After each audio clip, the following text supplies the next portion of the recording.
Deep in the West Midlands of the UK lies a small village called Yorton. On first glance, this appears to be an idyllic English village. Winner of many best kept villages, Yorton is somewhere you'd come on a lazy Sunday afternoon to have a drink down at the local pub, the Stars at Night, and to look out over the duck pond. Unfortunately, there is something very, very wrong in Yorton.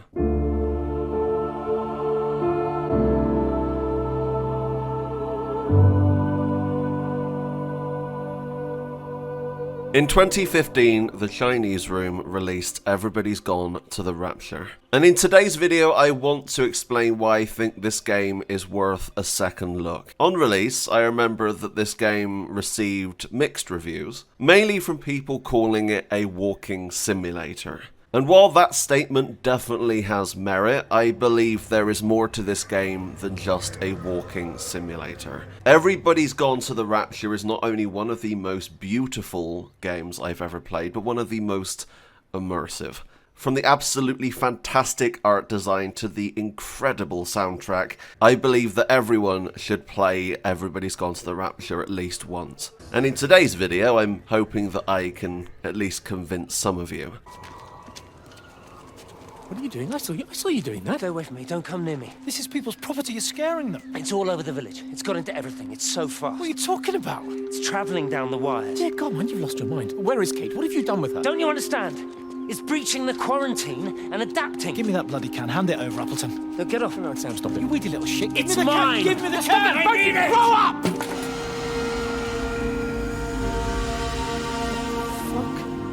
Oh, God, no. It's starting to manifest itself everywhere. Stephen, come back. Oh, Christ.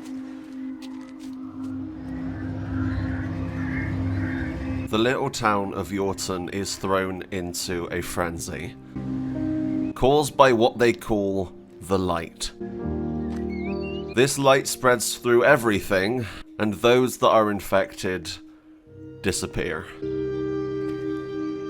The cause of the light is explained throughout the game, and I don't want to give any spoilers for that. As I said, I want you guys to play this game for yourself. Interaction with the story is in those small moments captured in time by the light itself. This light manifests itself throughout the entire village of Yorton, capturing small moments from this idyllic English village. Playing Everybody's Gone to the Rapture affected me quite strongly. I grew up in a village that was very similar to this in the southwest of the UK called Downton, and seeing houses and areas that look almost identical really brought me back. There's almost a nostalgia for me with this game, and I'm not saying that everyone is going to have that same feeling, but if you grow up in a small English village like this, I think you can find something you'll love in Everybody's Gone to the Rapture. I'm going to head to the doctor's surgery. This was the moment while playing where the game absolutely blew me away. There is a small sign outside that says the name of the surgery and the phone number. I love the little attentions to detail here. This really does feel like a real English village. And I'm assuming that some of the developers grew up in areas like this because it feels so real. We're going to head inside here and we're just going to take in this experience. And that's what this game is. It's more of an experience, but one that sticks with you. And it stuck with me for nearly 6 years now. The first thing you'll notice walking in here is how real this feels.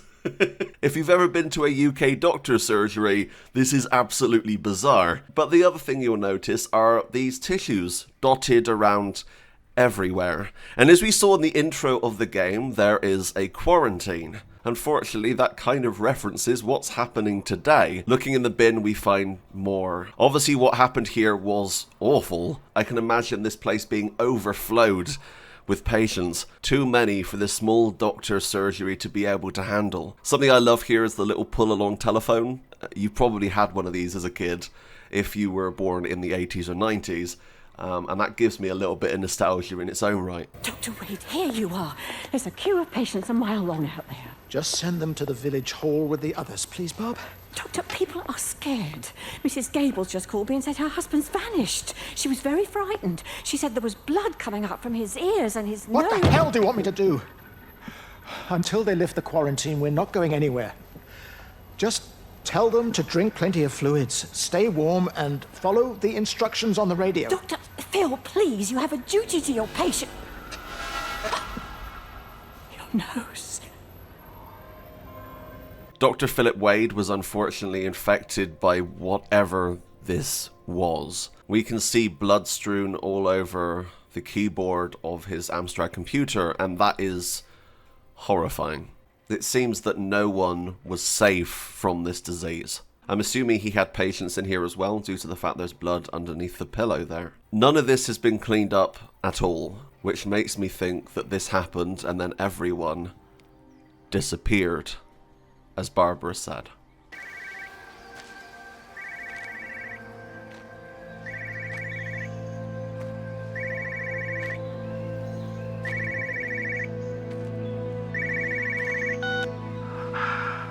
Visual and auditory distortions are becoming more frequent, along with mild convulsions to the left side, all of which support a preliminary diagnosis of intracranial hypertension, occurring as a result of a substantial and rapidly expanding tumor, originating, I believe, within the hypothalamus.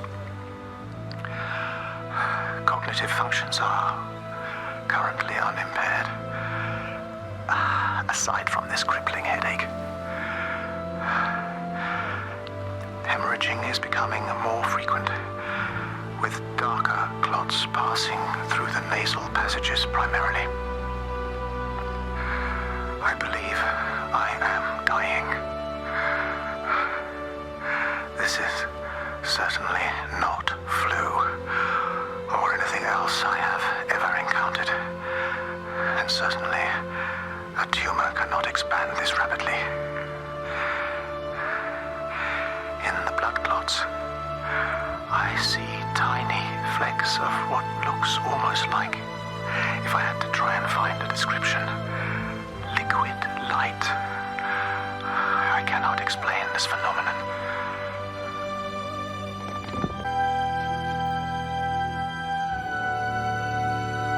Yeah, that scene hit me really hard. Not only because of the fantastic performance there from the voice actor of Dr. Wade, but also Jessica Curry's soundtrack that's in the background. The soundtrack for this game is absolutely phenomenal. I'm gonna be honest, I think her soundtrack in this game is one of the biggest highlights of Everybody's Gone to the Rapture, and is worth playing just for those small moments.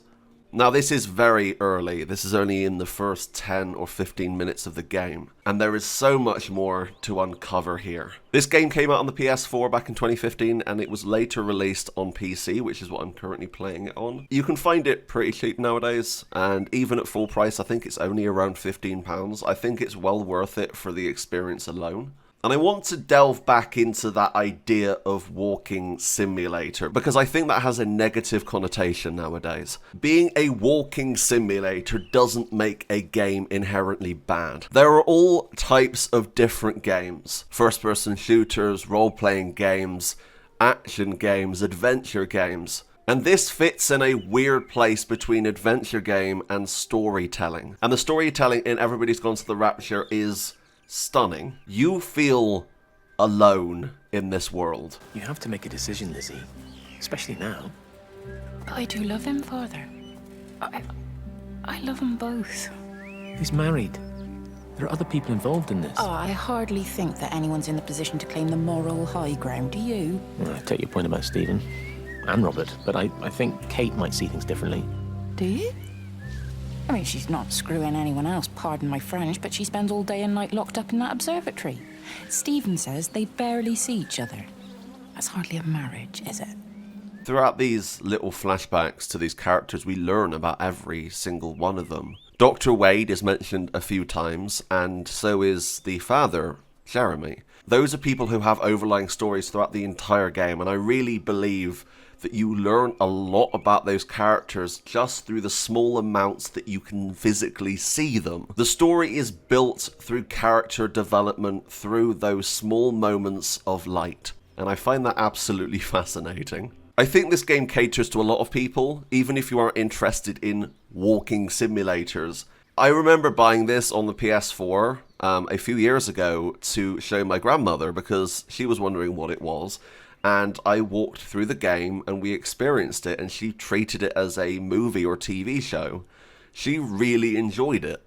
And I think that kind of breaks the line between video game and narrative experience, and I think that is definitely a thing that can be done well. I'm not going to delve much deeper into Everybody's Gone to the Rapture, because I want you guys to experience this for yourself. If you enjoy games that have a lot of detail and immersion, which I know a lot of you do if you play Kingdom Come Deliverance, then I think you'd find something in this game that you would really like. Anyway, I'm going to leave it here. Thank you so much for watching, and if the developer sees this, I honestly love this game, and it doesn't get enough credit. And I wanted to make this video to say, hey, go and pick up a copy of this game, because it deserves a second look.